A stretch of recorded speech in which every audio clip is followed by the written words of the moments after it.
Ababyeyi burya ni abantu batangaje. Mama wa Marika yari yamupfunyikiye ifunguro ryo kuza kurya saa sita. Yangaga ko aza gusonza akabura icyo arya.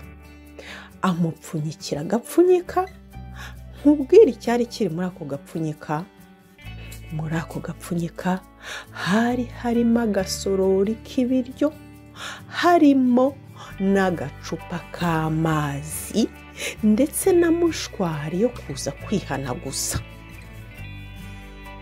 Nuko mama we yumvise ikiganiro agiranye n'akanyugunyuguriri, aramubaza ati, none se mwana wanjye, koko ugiye gufata icyemezo cyo kuguma hano mu ishyamba ukagumana na Riri? Marika aramusubiza ati, mama, rwose ndumva nshaka kwigumira hano mu ishyamba nkajya nikinira n'aka kanyugunyuguriri. Erega ni agacuti kanjye. Mama we aramubwira ati, none se mwana wanjye, nimugoroba nikazajya kajya kuryama, wowe uzajya urara hehe? Ko mu ishyamba nta buriri buhari. Aramusubiza ati, mama, ntugire ikibazo, nzajya ndyama kuri iyi ntebe.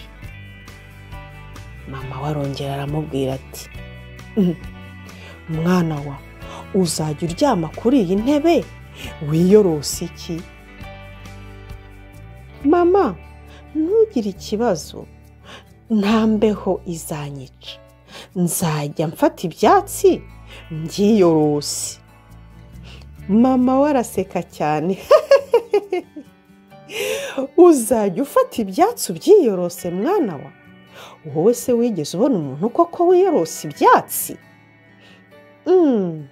Mama, none se ibikoko byo mu ishyamba byo byiyorose iki?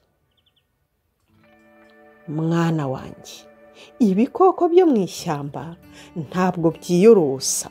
Imana yabiremye ku buryo bitajya bigira imbeho. Biba mu ishyamba ntibigire imbeho, bikahishimira, birahirirwa, bikaryama, bigasinzira, bikicura, ntabwo bijya byicwa n'imbeho. Ariko ikiremwa muntu ntabwo cyaremewe kurara hanze mu mbeho.